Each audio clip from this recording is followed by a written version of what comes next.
Hey everyone.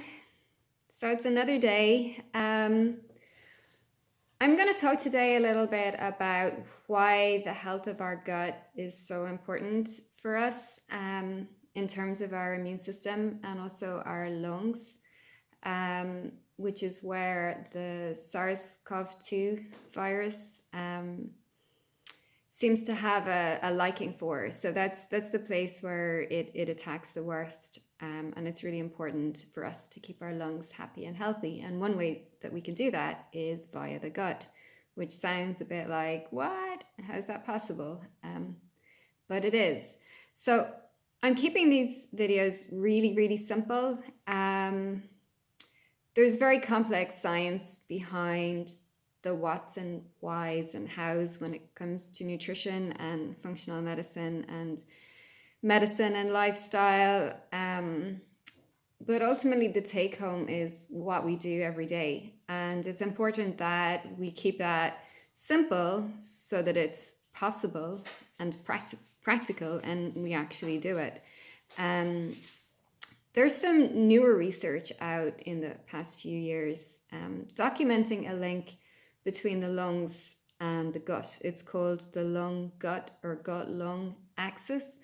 And what they found in some studies, now some of these may be more in animal models, but they have noticed that if the health of the microbiome changes, for example, through antibiotics, that can have a distant impact on the lungs and the innate, which is the first response immune system, and how this may impact our ability to fight off a virus. So for many reasons, it's important that we keep our immune system strong via how we can do that in the gut. And how we do that in the gut, well, there's a couple of things. So I'm going to give you a couple of things to think about and maybe look at, can you change these in your day-to-day at the moment.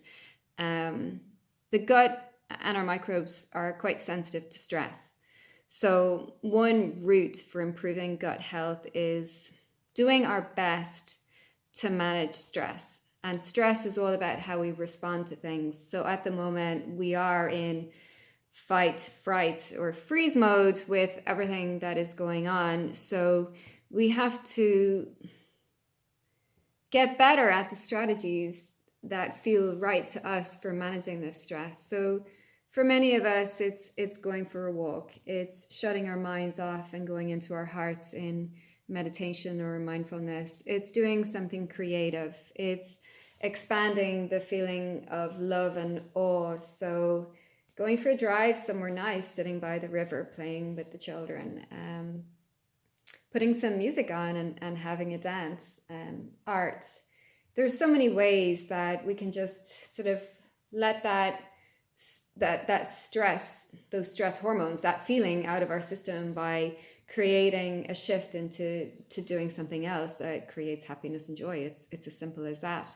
Our mobile phones, ironically, saying I'm talking to you this way, are a major source of stress if we don't manage it. You have to get off social media. There is just an endless wall of stuff coming at you right now regarding this virus and the chaos and the tragedy and then the conspiracy theories and the denial and the blame game. And it's just really, really confusing. So I would definitely recommend thinking about how you can use the time right now. Like, do you want to spend the next fortnight on your mobile phones? Probably not. Do other things. There's opportunity in all of this. So one of those is learning how to increase our capacity to manage stress in our lives, building more resilience, and that will have an impact on our gut and our gut microbiome and all of our body. Sleep is very important for our gut microbiome. So prioritizing getting to bed, winding down in the evening, and turning off exposure to blue light through technology like mobile phones or computer screens. Sleep is very important. And then we have diet, which is the strongest way to impact our gut directly. We know of supplements like probiotics, but if you really want to create the most significant change for your life, I would look at your diet. So what are some simple things that I can challenge you with right now?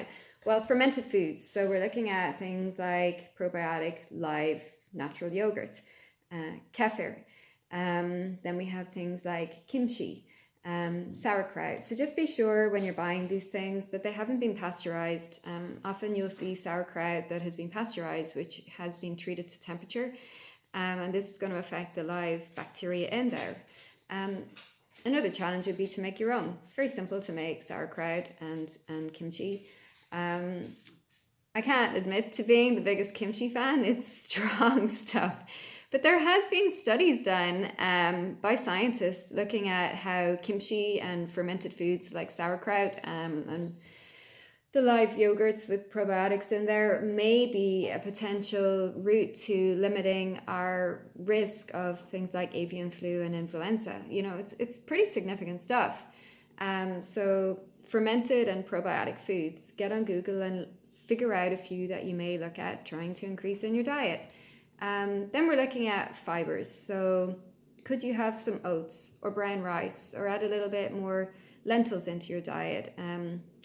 What about making some foods that are based around resistant starch? So you could make a cold potato salad or a cold rice salad.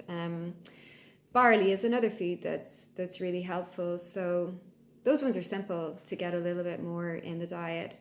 Cruciferous vegetables, so broccoli, kale, Brussels sprouts.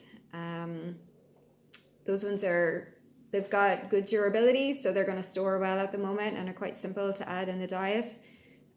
Other foods that you could try are berries, so maybe think about next time you're out, some frozen berries, or things like pomegranate, which would last a couple of weeks. They're going to be really helpful for gut health as well. Your veggies, for many, many reasons, are going to provide support and nutrition to the gut and the gut microbiome. Ginger, turmeric, garlic, your fresh herbs, your spices are all going to be helpful as well. And then there's the things that we want to reduce. So trying to create a bit of a shift away from too much gluten-containing grains, which may impact in some of us that are sensitive, the gut epithelial wall and the tight junctions, and maybe increase inflammation. So it would be good to maybe look at raising your other gluten-free grain sources. So gluten is in oats, wheat, rye, barley. Now there's a very minimal amount in oats, so for most people oats is a good choice. But we have things like quinoa, millet, buckwheat, amaranth, rice to look at. So maybe think about bringing the gluten down a little bit for a while. You don't have to, it's just a suggestion, especially if you've noticed that it may not suit you. And also it's good to create balance. Sugars. So too much sugars in our diet for many, many reasons, directly related to the gut and directly related to our immune systems and our health. Maybe look at seeing where you can drop sugar down in the diet a little bit at the moment, or a lot, even better.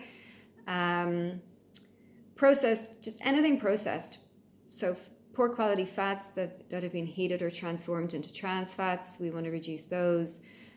Processed meats, we want to reduce those. Anything that has a lot of additives in there, or anything that may have had a big dose of pesticides or herbicides, obviously they are going to have an impact on the gut microbes. So just try and get the diet as wholesome and as natural as possible. So I've given you a few things to look at there, and I'm going to keep this education theme going because the gut is everything. And it's something that I spend a huge amount of time researching. I do a lot of stool microbiome tests, so I do see how there is a dysbiosis and imbalance going on, and how that impacts our health massively. Like some very serious conditions will have a link with the gut, and I can directly impact those when I have more information about what I'm seeing is going wrong. So just have a think about how you can create a happier gut. If you're someone who's interested in research and education, get on Google and find some articles about foods that are helpful for the gut and strategies that you can start to incorporate. So that is your challenge for today. Take care, guys.